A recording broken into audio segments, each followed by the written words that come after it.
વિદ્યાર્થી મિત્રો, આપણે ચેપ્ટર 1ની અંદર હવે આગળના જે પ્રશ્નો છે એનો અભ્યાસ કરીશું. આશા રાખું છું કે આપણે આગળના જે વિડીયો મોકલેલા છે એની અંદર આપણે બરાબર અભ્યાસ કર્યો છે અને એને જે પરીક્ષા હતી એ પણ બધાએ લગભગ આપેલી છે. જે વિદ્યાર્થીઓમાં બાકી છે તે ઝડપથી આપી દે. મિત્રો, આજે જે નવો પ્રશ્ન છે, જન્યુ જનન અને તેના પ્રકારો વર્ણવો. મિત્રો, જન્યુ જનન અને તેના પ્રકારો. તો જન્યુ એટલે જનન કોષો, પ્રજનન કોષો. જનન થવું એટલે એનું નિર્માણ થવું. તો જન્યુ જનન એટલે પ્રજનન કોષનું નિર્માણ થવું. તો એની વ્યાખ્યા છે કે જે જનનપિંડ હોય કે જે જનન અંગો છે, જનનપિંડ કહો અથવા જનન અંગો કહો, એમાંથી જન્યુઓના નિર્માણને જન્યુ જનન કહેવાય. તેના મુખ્ય બે પ્રકારો છે. જનન કોષોના અથવા જન્યુના બે પ્રકાર, એક સમજન્યુ અને વિષમજન્યુ. સમ એટલે સરખા, વિષમ એટલે જુદા. તો એનો અર્થ એ થાય છે કે બાહ્ય દેખાવે જે જનન કોષો જન્યુ સરખા હોય તેને સમજન્યુ કહેવાય. બાહ્ય દેખાવમાં એ સરખા દેખાય તો એને સમજન્યુ છે. વિષમ એટલે જુદા જુદા, અલગ અલગ. મિત્રો, અહીંયા જે બાહ્ય દેખાવ છે એ બે અલગ અલગ હોય છે, એટલે કે એક નાનો હોય એક મોટો હોય. અહીંયા આપણે નોંધ લખી છે, આકૃતિ જોવાની છે, જે 1.5 નંબરની જે તમારા પેજ પર આકૃતિ છે ટેક્સ્ટબુકમાં, એ આપણે જોઈશું. તો અહીંયા બે જુદા જુદા અલગ અલગ દેખાવમાં જનન કોષો છે, જેમાં બે પ્રકાર હોય વિષમજન્યુમાં, એક નરજન્યુ અને એક માદાજન્યુ. તો આપણે જાણીએ છીએ કે નરજન્યુ એ ચલપુજન્યુ તરીકે ઓળખાય છે વનસ્પતિઓ માટે. વનસ્પતિઓમાં નરજન્યુને ચલપુજન્યુ કહેવામાં આવે છે, જ્યારે પ્રાણીમાં નરજન્યુને શુક્રકોષો તરીકે ઓળખવામાં આવે છે. જ્યારે વનસ્પતિ હોય કે પ્રાણી હોય એમાં માદાજન્યુ એ અંડકોષ બે એક જ શબ્દ તરીકે ઓળખવામાં આવે છે. તો જે વિષમજન્યુ છે એ બે અલગ અલગ દેખાવમાં હોય છે, જેમાં આપણે એક નરજન્યુ હોય છે, એક માદાજન્યુ હોય છે, જેને આપણે પ્રાણી માટે શુક્રકોષ અને અંડકોષ તરીકે ઉપયોગ શબ્દ કરીએ છીએ. મિત્રો, એની જે આકૃતિ છે હવે ટેક્સ્ટબુકની અંદર આપણે જોઈશું. તો જે આકૃતિ છે એની, તો આપ જોઈ શકો છો કે અહીંયા જે બે સમજન્યુ બતાવ્યા છે, કેલેડોફોરા લીલનું બે સમજન્યુ છે. ફ્યુકસ લીલની અંદર બીજી જે આકૃતિ છે અહીંયા, એમાં આ એક માદાજન્યુ છે અને એક નરજન્યુ છે. અહીંયા નાનો એવું એક જે આકૃતિમાં ભાગ છે, એક કોષ જેવો ભાગ બતાવ્યો છે, એ નરજન્યુ છે. તો ફ્યુકસમાં બે વિષમજન્યુ કહેવાય. કઈ રીતે વિષમજન્યુ થયા? એક આકારમાં મોટો છે, એક નાનો છે, એટલે અલગ અલગ દેખાવમાં થયા, એટલે વિષમજન્યુ. અહીંયા બેયનો આકાર સરખો છે એટલે એને સમજન્યુ કહેવાય.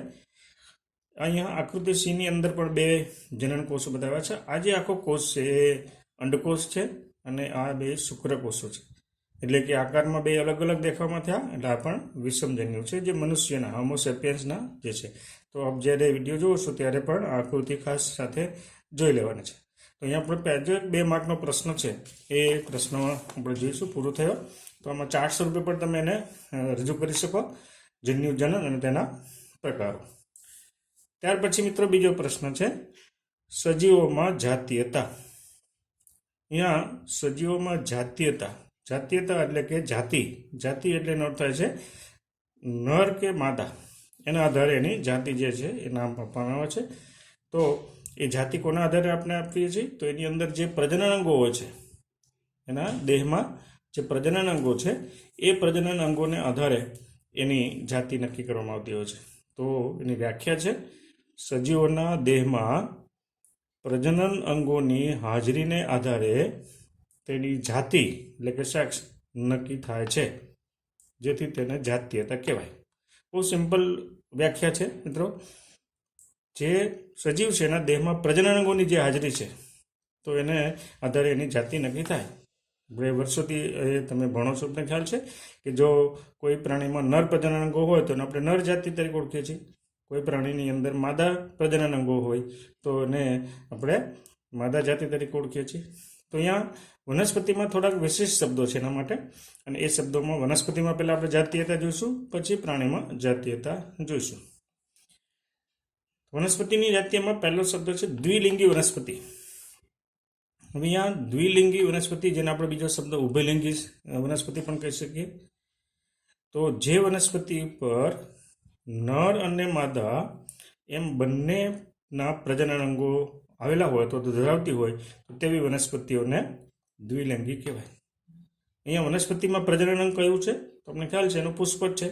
એ પુષ્પની અંદર નર અને માદા બંને પ્રજનન પુષ્પો હોય, બંને પ્રજનન ધરાવતા પુષ્પો હોય તો એને આપણે દ્વિલિંગી તરીકે ઓળખીએ છીએ. તો આવી વનસ્પતિઓ માટે અન્ય બીજો એક શબ્દ પણ ઉપયોગ કરવામાં આવે છે, જેનું નામ છે એક સદની વનસ્પતિ. મિત્રો, આ ખાસ અગત્યનો શબ્દ છે. એક સદની વનસ્પતિ એટલે શું? તો જે વનસ્પતિની અંદર જે આપણે જોઈશું કે નર અને માદા બંનેના પ્રજનન અંગો આવેલા હોય તો તેને આપણે નામ આપીશું એક સદની વનસ્પતિ. દાખલા તરીકે ઉચ્ચ કક્ષાની વનસ્પતિ જે છે એના માટે શબ્દ છે, ઉદાહરણ છે મકાઈ. છે એક સદની વનસ્પતિનું ઉદાહરણ કયું છે ઉચ્ચ કક્ષા માટે? મકાઈ છે. મકાઈની અંદર નર અને માદા એમ બંને પ્રજનન અંગો હોય છે. સમસુકાયક વનસ્પતિ બીજો શબ્દ બતાવે છે દ્વિલિંગી શબ્દ માટે. સમસુકાયક વનસ્પતિ એટલે શું? તો એમાં નીચલી કક્ષાની વનસ્પતિઓ જે દ્વિલિંગી હોય એને નામ આપવામાં આવે છે સમસુકાયક વનસ્પતિ. ઉદાહરણ આપ્યું છે કારા લીલ. મિત્રો, હવે આપણે જોઈશું આ લીલ છે, કારા લીલ એક સમસુકાયક વનસ્પતિ છે. બરાબર છે. હવે આ બે શબ્દો જે છે ને આપણે વિશેષ રીતે આપણે સમજીએ કે ભાઈ મકાઈ એક સદની વનસ્પતિ છે એટલે એનો શું થાય? તો મકાઈની અંદર નર પુષ્પ જે ઉપર હોય છે, તમે મકાઈનો છોડ જોયો છે તો એમાં નર પુષ્પ ઉપર હોય છે અને માદા પુષ્પ જેમાંથી આપણે મકાઈનો ડોડો બને છે, જે આપણે મકાઈનો ડોડો ખાઈએ છીએ, મકાઈનો દાણાવાળો જે છે, બીજવાળો છે, એ મકાઈનો માદા પ્રજનન અંગ છે. એટલે ઉપર નર પ્રજનન અંગ હોય મકાઈમાં અને નીચે વચ્ચે પર્ણની કક્ષમાં એ માદા પ્રજનન અંગ હોય. એટલે મકાઈના છોડમાં નર અને માદા એમ બંનેના પ્રજનન અંગો હોવાથી મકાઈને એક સદની વનસ્પતિ કહેવાય. સમસુકાયક વનસ્પતિનો અર્થ પણ એ થાય કે નીચલી કક્ષાની જે વનસ્પતિ છે કારા લીલ, તો એને નામ આપવામાં આવે છે સમસુકાયક વનસ્પતિ. હવે આપણે ટેક્સ્ટબુકની અંદર આકૃતિ પણ છે એની, આપણે જેને આકૃતિની અંદર જોઈશું તો સમસુકાયક વનસ્પતિ કઈ રીતે નામ જે પડ્યું છે તો સમસુકાયક કઈ છે. તો અહીંયા આપણે આકૃતિની અંદર જોઈએ કે સમસુકાયક વનસ્પતિ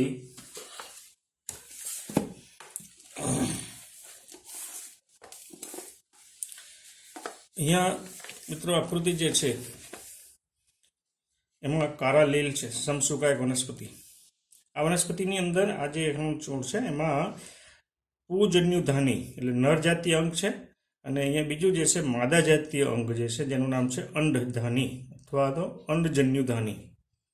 તો અહીંયા આ કારા લીલ છે એ સમસુકાયક વનસ્પતિ છે, દ્વિલિંગી વનસ્પતિ કહેવાય, કારણ કે એક જ વનસ્પતિ ઉપર નર અને માદા બંનેના પ્રજનન અંગો આવેલા છે.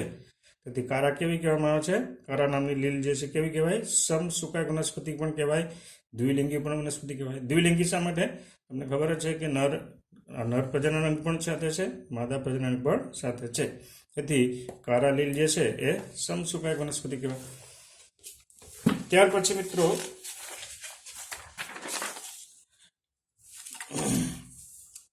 જે એક સદની વનસ્પતિ છે એની ફરીથી આપણે જે વ્યાખ્યા જોઈ ગયા કે નર પુષ્પ એટલે કે પુંકેસર અને માદા પુષ્પ એટલે કે સ્ત્રીકેસર એમ બંને પુષ્પો એક જ વનસ્પતિ ઉપર હોય અથવા ઉત્પન્ન થયેલા હોય તો તેને એક સદની કહેવાય. ઉદાહરણ તરીકે મકાઈ સમસુકાયક, જેને હમણાં આપણે આકૃતિ સાથે જોયું કારા લીલ. ત્યાર પછી બીજો પ્રકાર છે એકલિંગી. આગળ આપણે જોઈ ગયા દ્વિલિંગી હતી, હવે આપણે જોઈશું એકલિંગી વનસ્પતિ. જે વનસ્પતિ નર અથવા માદા, બરાબર ધ્યાન રાખજો અહીંયા, નર અથવા માદા એમ બંનેમાંથી કોઈ એક જ પ્રજનન અંગ ધરાવતી હોય તો તેવી વનસ્પતિઓને માટે શબ્દ છે એકલિંગી વનસ્પતિ. એ માટેના અન્ય શબ્દો પણ આપણે જોઈ લઈએ. દ્વિસદની વનસ્પતિ, જેમાં ઉચ્ચ કક્ષાની વનસ્પતિ માટેનું ઉદાહરણ છે પપૈયા. વિષમસુકાયક વનસ્પતિ, નીચલી કક્ષાની વનસ્પતિ માટે એમાં શબ્દ જે છે એના માટે વપરાય છે માર્કેન્સિયા.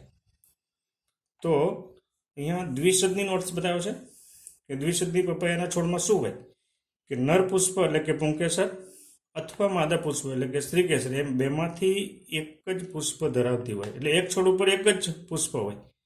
એટલે પપૈયાના છોડની અંદર એવું હોય છે કે એક છોડ હોય તેમાં નર પુષ્પ હોય અથવા માદા પુષ્પ હોય.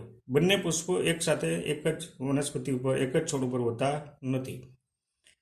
વિષમ સુકાયક વનસ્પતિ જે માર્કેન્સિયા છે, તો એનો અર્થ એ થાય છે કે આપણે જેની આકૃતિ છે, બરાબર છે, એ આકૃતિની અંદર આપણે ફરીથી જોઈએ તો મિત્રો જે આકૃતિ છે એની અંદર અહીંયા માર્કેન્સિયા બતાવ્યું છે આ બંને. એમાં એક કઈ લખ્યું છે સ્ત્રી જન્યુ દાનીધર અને બીજું છે પૂજન્યુ દાનીધર. તમને ખ્યાલ હોય છે પૂજન્યુ દાનીધર એટલે કે આ નર પ્રજનન થયું, આ માદા પ્રજનન થયું. તો એક માર્કેન્સિયા ઉપર એ નર પ્રજનન તરીકે છે, મતલબ કે નર પ્રજનન છે, બીજા માર્કેન્સિયા પર માદા પ્રજનન છે. તો આવી જે વનસ્પતિ છે ને એક લિંગી કહી શકાય. આની અંદર બંને બેમાંથી એક જ પ્રજનન છે. તો આને આપણે નામ આપીશું જે માર્કેન્સિયા છે એને વિષમ સુકાયક વનસ્પતિ કહેવાય. વિષમ એટલે જુદા જુદા સુકાય છે. આનો દેહ હોય એને સુકાય કહેવાય. સુકાય શબ્દ લખ્યો છે ને, માદા સુકાય. સુકાય નો અર્થ થાય છે સુકાયેલી નહીં, પણ એનો દેહ, કારણ કે નીચલી કક્ષાની વનસ્પતિના દેહને સુકાય તરીકે ઓળખવામાં આવે છે. તો અહીંયા આપણે જોઈ ગયા કે વનસ્પતિની અંદર કે જે જાતીયતા છે અને એના આધારે જે જુદા જુદા શબ્દો છે મિત્રો એ ખાસ એ અગત્યના છે. ત્યાર પછી પ્રાણીઓમાં જાતીયતા આપણે બહુ વર્ષ સુધી ભણીએ છીએ, તમને પણ ખ્યાલ છે. અને આપણે 11મા ધોરણ 11ની અંદર ચેપ્ટર 4માં આપણે જોઈ ગયા છીએ કે એકલિંગી પ્રાણીઓ કોને કહેવાય અને ઉભયલિંગી પ્રાણીઓ કોને કહેવાય. બરાબર છે. તો જે પ્રાણીઓમાં નર પ્રજનનાંગો, શુક્રપિંડ અથવા માદા પ્રજનનાંગો, અંડપિંડ બેમાંથી કોઈ એક જ હોય તો એને આપણે એકલિંગી પ્રાણી તરીકે ઓળખીએ છીએ. દાખલા તરીકે વંદો છે, માનવ છે.